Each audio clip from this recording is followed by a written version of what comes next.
Hey, hi everyone. Yep, it's me again, and I am reading from my book, Take Control of Your Life. Now you're probably wondering, that's a different cover there, Nadeau, and yes it is. Actually, HarperCollins published two copies. Let me come back to you here. One of them was created pretty much as a pocketbook, and this was very popular in airports.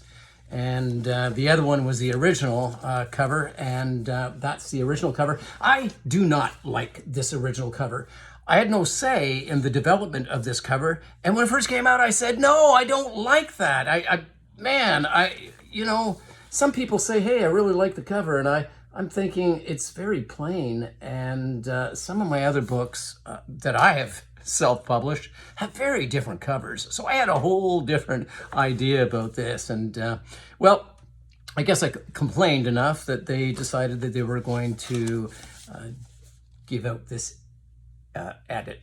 this cover, and I like it. So let's pick up where we left off, and I hope that you have taken to heart what I told you a little bit earlier about really defining the moments that happen to you. Don't let the moments take control of you. You take control of them.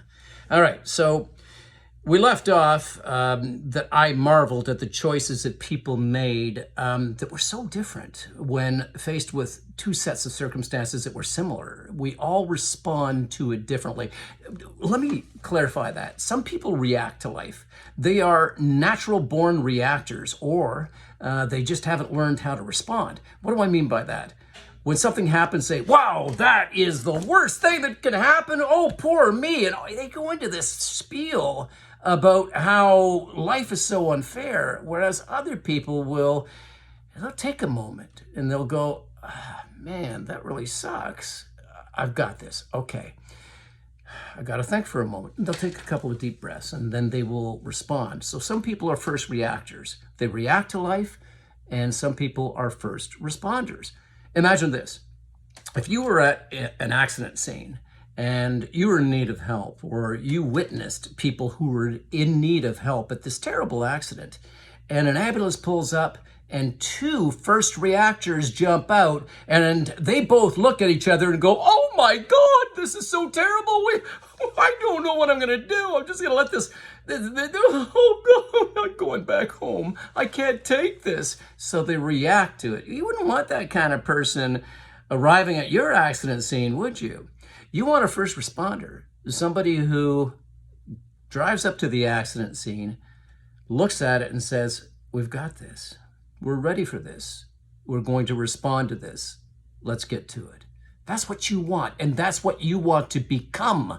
You want to become a first responder to life. All right. Second paragraph. While we are each endowed with a fundamental ability to choose our responses to whatever injustices, hardships, or dilemmas come our way, factors such as fear can often and do often eat away at our confidence. The resulting indecision, if allowed to rule and dominate, can quickly become a sad pattern perpetuating itself unconsciously, which in turn can easily become a syndrome. You may not even see it coming. This is the essence of being taken hostage by yourself.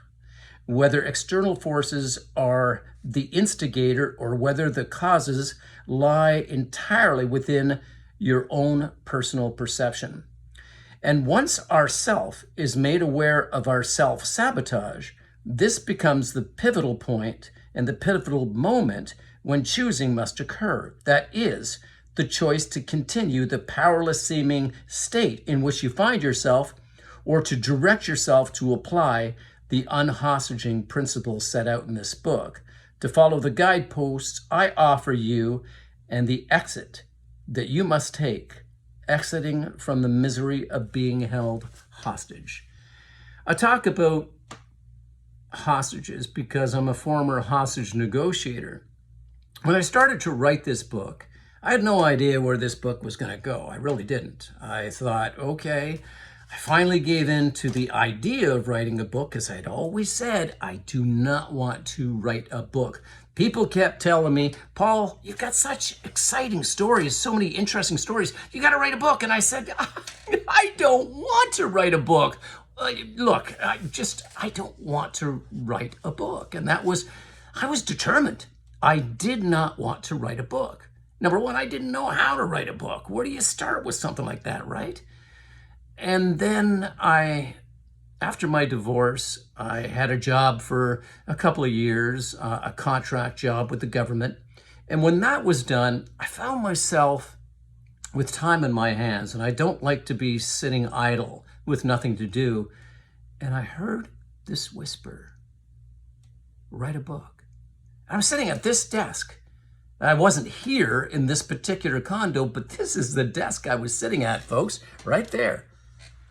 And I heard the voice say, write a book. I don't know about you, but have you ever heard that voice telling you to do something? It's a whisper.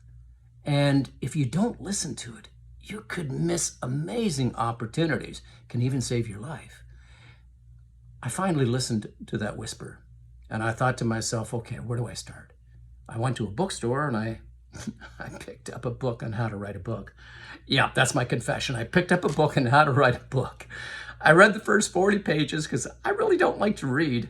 And I thought I knew everything, and I started to write. Didn't know where this book was going to go. And I wasn't a committed writer. So I would write for a couple of hours, leave it for a couple of weeks, come back, write for a couple of more hours, leave it for a couple of more weeks. And over time, I had to read everything that I had written before so I could catch up. And by now, several months had gone by, and I had just a bunch of writing. It didn't even look like a book. No chapters, no subchapters, no nothing. Anyways, I'm not going to bore you with the details, but I finally made the commitment. If I'm going to do this, I'm going to put my heart and soul into it. And I did. I put my heart and soul into finishing what I set out to do. And this is where a lot of people fail. They give up because they only lay a couple of bricks down and they haven't finished building what it is that they're building, and they give up. They think it's far too big. We're going to talk about that a little bit later. But I decided to commit myself and to hold myself accountable. And I also went to social media and I said, hey, I'm finally writing a book. And I didn't think anybody was going to respond. I really didn't.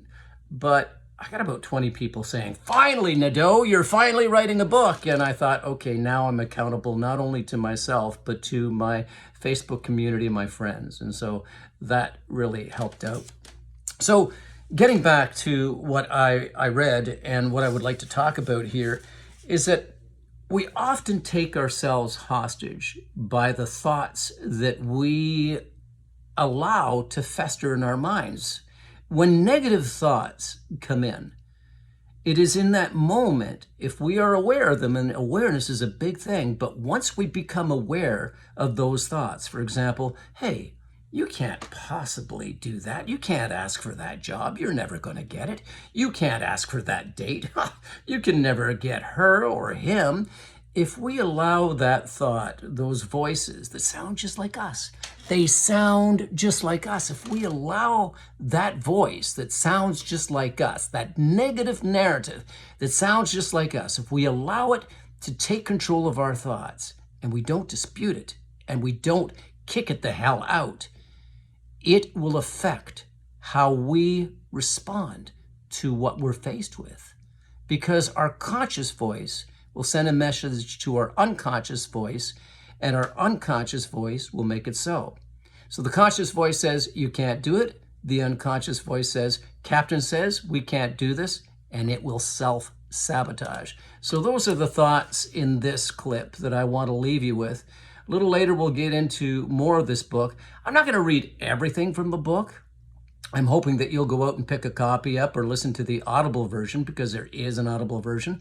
But between now and the next time that I post, I really want you to remember to be aware of those thoughts that come into your head and police those thoughts. If they're negative narratives, get rid of them. Get them the hell out of your mind. Until next time.